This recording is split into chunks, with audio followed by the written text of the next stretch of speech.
तुर्की का राष्ट्रपति भवन। यहां आकर रुकती है ज़ेलेंस्की की कार।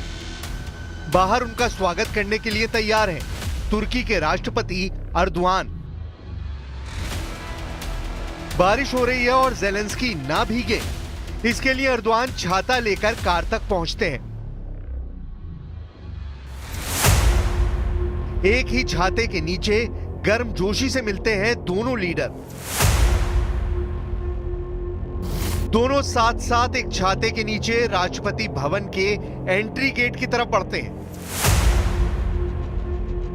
एक बार फिर तस्वीर खिंचवाई जाती है।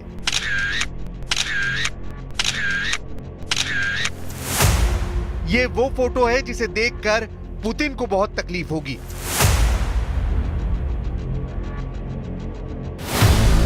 अर्दोआन के हाथ में छाता, और इस छाते के नीचे सिर्फ ज़ेलेंस्की नहीं है, इस छाते के नीचे है ज़ेलेंस्की की बगावत। इस छाते के नीचे है ज़ेलेंस्की की जिद, और इस तस्वीर में छिपी है ज़ेलेंस्की की नई जंग। तुर्की बहुत बड़ा मैसेज दे रहा है, रूस को भी, अमेरिका को भी, और अरब वर्ल्ड के मुखिया सऊदी अरब को भी। ज़ेलेंस्की और अर्दोआन की छाते वाली इस तस्वीर ने मॉस्को से लेकर कीव और रियाद से लेकर वॉशिंगटन डीसी तक तहलका मचा दिया है।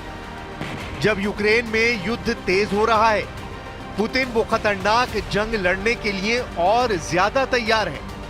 रूस की फौज लगातार यूक्रेन पर बम बरसा रही है और नए नए मोर्चे फतेह कर रही है।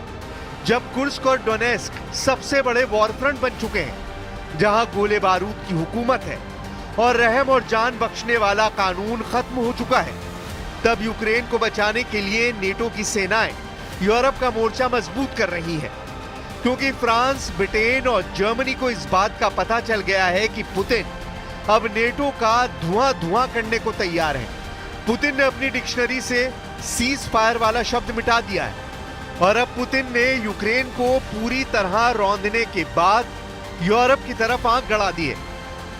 जब ज़ेलेंस्की और अर्दोआन की मुलाकात तुर्की में हो रही थी, तब युद्ध कैसा चल रहा था, उसके वीडियो डोनाल्ड ट्रंप की गलतफहमी दूर कर सकते हैं। इसी दौरान रूस ने दक्षिण पश्चिमी यूक्रेन के ओदेसा में मिसाइल अटैक किया।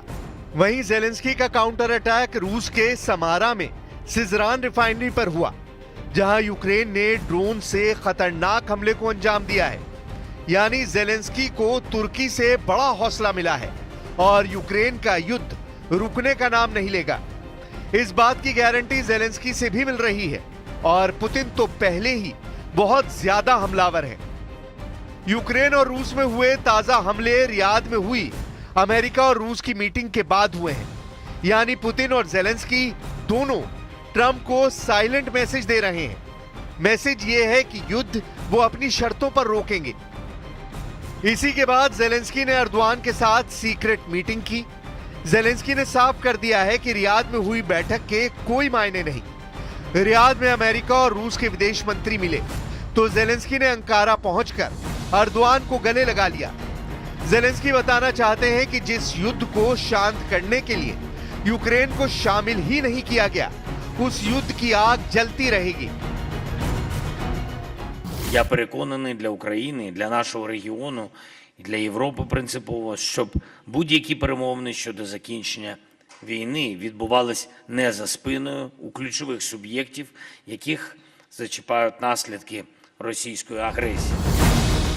जब अर्दोआन और ज़ेलेंस्की की मीटिंग हुई, तो उसमें ज़ेलेंस्की ने पूरा दर्द सामने रखा। ज़ेलेंस्की ने बताया कि कैसे रूस की सेना ने पूरे डॉनबास को जकड़ लिया है, और कैसे कुर्स्क में उनकी सेना पुतिन और उनके दोस्त किम जोंग उन की सेना से बहुत ही खतरनाक युद्ध लड़ रही है। इस पर तुर्की के राष्ट्रपति ने कहा कि वो यूक्रेन की संप्रभुता और अखंडता बनाए रखना चाहते हैं। अर्दोआन ने कहा कि यूक्रेन युद्ध का मसला तुर्की में सुलझाया जाना चाहिए। अर्दोआन ने ज़ेलेंस्की से कहा कि इस युद्ध में कोई विजेता नहीं होगा, इसलिए शांति को चुना जाए, क्योंकि शांति कायम होने पर कोई इस युद्ध में हारा हुआ नहीं कहा जाएगा। Son 3 yılda izlediğimiz aktif diplomasi dikkate alındığında Rusya ile Ukrayna ve Amerika arasında önümüzdeki dönemde gerçekleştirilmesi muhtemel görüşmeler için ülkemiz ideal bir ev sahibi olacaktır. Ukraine से आने वाली तस्वीरों ने युद्ध को लेकर बहुत बड़ी चिंता सिर्फ तुर्की में ही नहीं बल्कि लंदन और पेरिस तक फैला दी है। पुतिन की सेना ने जिस तरह से यूक्रेन में तबाही मचाई है, उसके बाद जेलेंस्की के सामने सरेंडर के अलावा कोई रास्ता नहीं बचा है, क्योंकि अब तो ट्रंप भी अपनी शर्तों पर युद्ध विराम करवाना चाहते हैं और ये बात जेलेंस्की को पसंद नहीं आ रही। अर्दवान से मिलने से पहले व्लादिमीर जेलेंस्की तुर्की की राजधानी अंकारा में उस जगह गए जो तुर्की के लिए काफी मायने रखती है। ये तुर्की के पहले राष्ट्रपति मुस्तफा कमाल अतातुर्क की खबर है। तुर्की में जेलेंस्की बहुत बड़ा दर्द लेकर पहुंचे। दर्द इस बात का कि जिस बैठक में यूक्रेन पर फैसला होना है वहां उनको शामिल नहीं किया गया। ये बात अर्दवान को भी पसंद नहीं आई और वो चाहते हैं कि यूक्रेन का फैसला तुर्की में उनकी टेबल पर हो। Savaşın kazananı, barışın kaybedeni olmayacağı anlayışıyla savaşın ilk gününden bu yana taraflar arasında müzakere edilmiş bir barışın tesisi için yoğun çaba sarf ettik.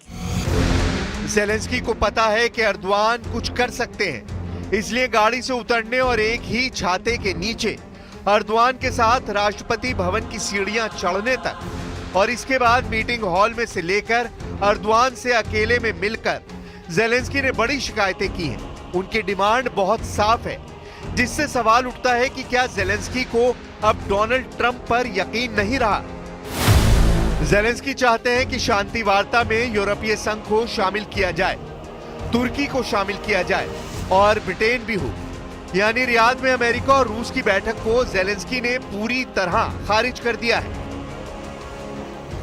Європа в широкому сенсі, а це і Євросоюз, і Туреччина, і Британія мають бути залучені до розмов і розробки потрібних безпекових гарантій разом з Америкою, які стосуються долі нашої частини світу.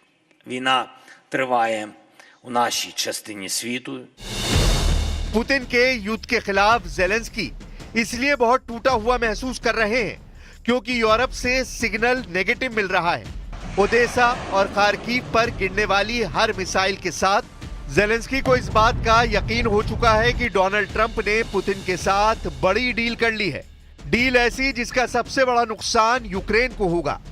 Putin ने कुर्स्क को लेकर फिर से मजबूत मोर्चाबंदी करनी शुरू कर दी है। पुतिन का पूरा फोकस इस वक्त डॉनबास के साथ साथ कुर्स्क पर है, क्योंकि जेलेंस्की को यहां पर नेटो सेना की मदद मिल रही है। ये दावा रूस बार बार कर रहा है।